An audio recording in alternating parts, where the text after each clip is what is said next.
I had a sermon sent to me. Actually, it's not a sermon; it's more of a speech. Was sent to me on Facebook, so I do appreciate the person who sent it to me. And it is a speech from Pastor Tim Keller, and I decided to respond to a piece of it. The first section of it is pretty good in general. He actually does a pretty good job in 10 minutes pulling out a few examples from the scripture that talk about collective or group guilt, which is a real biblical concept. I think that social justice warriors take it way too far to the point where it's no longer biblical, but it is an interesting topic to understand, especially for people in the United States who have more of an individualistic mindset. And so I do recommend that you watch the first 10 minutes of this speech. It's pretty good and pretty interesting. It might challenge how you think about some things. But then he kind of goes off the rails a little bit. And I want to make sure to make this clear up front. This video is a response to Tim Keller's ideas. I do not think his ideas are very good in the section that I'm going to show you. This is not a personal attack on Tim Keller. This is not a personal attack on anyone who likes Tim Keller or who is associated with Tim Keller. If you know anything about me, I'll tell you that Tim Keller wrote a book that was instrumental into my understanding and accepting of the gospel of Jesus Christ. So I owe to him, I owe a lot. The Holy Spirit worked through his book in the biblical scriptural aspects of that book to change my life completely. And so without that book, God would have done it another way, obviously, but God chose to work through this book. And so anyway, the point is, this is not trying to throw shade his way. I want to make sure that that's very clear at the outset. But what Tim Keller does after the first 10 minutes or so, he starts to talk about systemic evil in Nazi Germany. And by the way, I'm guilty of this sometimes, but anytime you want to kind of shut your opposition's brains off, compare their positions to Nazi Germany. That's the easiest way to sort of make sure people don't listen to you. I have been guilty of this myself, and so I'm trying never to use the Nazi sort of comparison ever again, because it's so done to death and people just shut their brains off. So he decides to do that. He talks about the systemic evil of Nazi Germany, which of course it was systemically evil. And then he makes a few other kind of weird examples of what he calls systemic evil. And so I'll just play it and we'll get into it. Oh, by the way, this is from, as you can see, it's from March 18th, 2012. This is 6 years ago. And so the person who sent it to me was saying, well, I didn't realize this was going on for so long. And to be honest, I did not either. I know that people have noticed it and have been calling this out for years. And so I'm grateful for them. In fact, the book that I'm reading that I keep recommending is from 1982. So this is nothing new, but it's definitely, ramping up and becoming more popular. And so Tim Keller has been kind of, interestingly silent in this latest sort of stream of social justice warrior stuff, but he is definitely a social justice warrior. Anyway, here is the snippet that I want to play. It starts right around minute 15. So, for example, let me give you a mini system. I knew a man who was the head of a set of car dealerships in the South, and the car. So he's going to talk about a mini system of systematic evil, and he's his example of this guy that he knows who ran a car dealership, and this is so interesting what he says. Car dealerships, the way in which things were done was you could come in and negotiate, and the salesman had a pretty big window of what they could give you the car for. So they would negotiate, and you would negotiate, and it was a lot of horse trading going on, except it was car trading, I guess. And the salesmen couldn't go lower than this, but they could get this high. And so it was a tradition. Somebody did some research and found out that men always were better negotiators with the salesmen than women. And white men and black men were better negotiators than African American women. And so he says that negotiating your price when you buy something is a tradition. I don't want to call him a Marxist. I'm not going to call him a Marxist. I don't know that Tim Keller is a Marxist, but these are the reasons why people say your ideas are Marxist. Negotiating a price is not a tradition. Negotiating a price is basic economics. Basic. Supply and demand, trying to get the best deal you can, not trying to overpay on things. This is basic economics.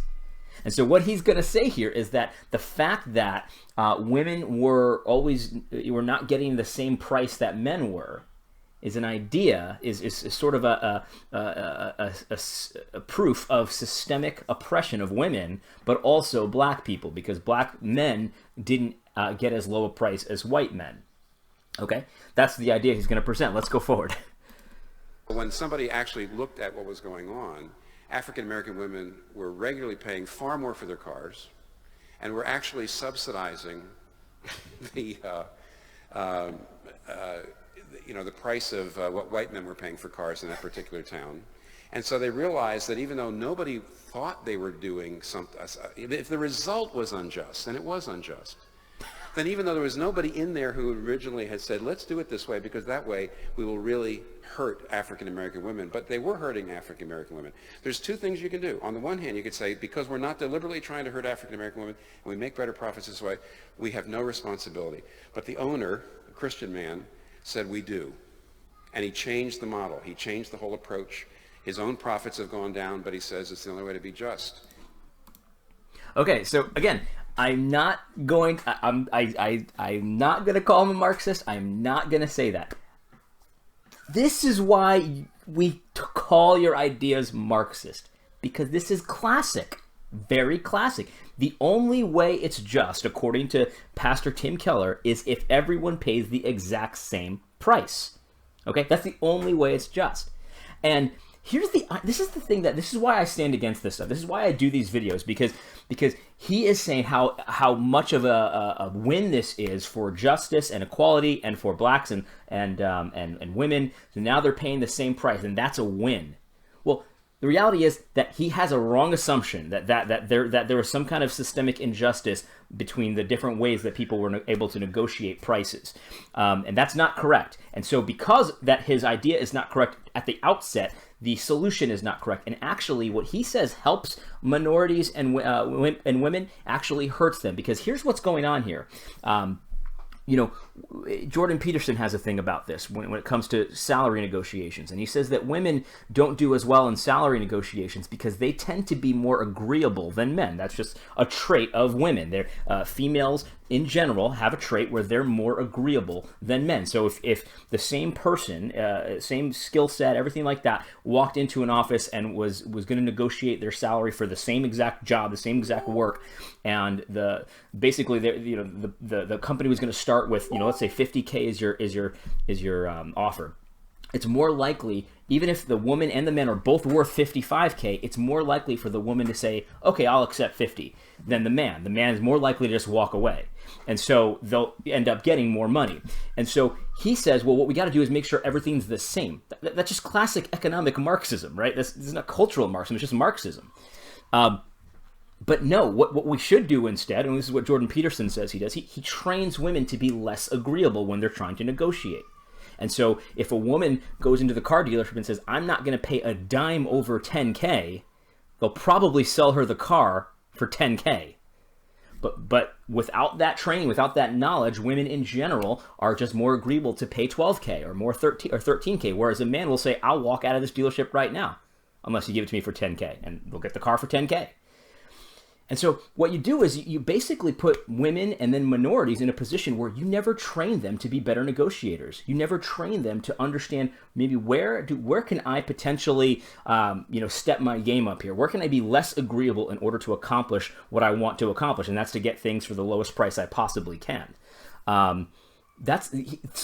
Because his assumption is wrong, he has a Marxist assumption about the justness of that situation, then his solution is wrong, and it ends up hurting the very people he claims to help. This is why we call your ideas Marxist, because this is a Marxist idea. There was nothing unjust about the situation he described. The only way it would be unjust is if they were saying, okay, well, we're not going to sell a black person or a lady a car for under 12K, but we'll sell men a car for 10K. If they're saying that, then that's partiality, right? And by the way, you have private property rights, so that even that wouldn't be biblically something that you could adjudicate in criminal court. I mean, biblically, it might be wrong, immoral to God, but it wouldn't be something you could take someone to court for, biblically speaking, of course. But you see how this is why I stand against it, because this actually hurts minorities. If Latinos like me are poor negotiators in comparison to whites, let's just say that, I don't know that that's the case, but let's just say that it is, then what we need is not for you to say, oh, everyone pays the same. No. What we need is to tell us that and teach us how to be better negotiators. We're just as capable at negotiating as anybody else. Women are just as capable as negotiating as everyone else. You know, if you train a woman that sometimes she needs to be less agreeable, she'll probably end up getting more money than she would have if she was as agreeable as she naturally is. By the way, the agreeableness of women is a beautiful thing. You know what I mean? Like, this is how God created people. But anyway, I'm not going to call Tim Keller a Marxist. I'm not going to do it. But that idea, this presentation that he just gave, is classic Marxism. And there is a couple of other things I want to mention in this sermon, but that was the first one. I hope this was helpful. God bless.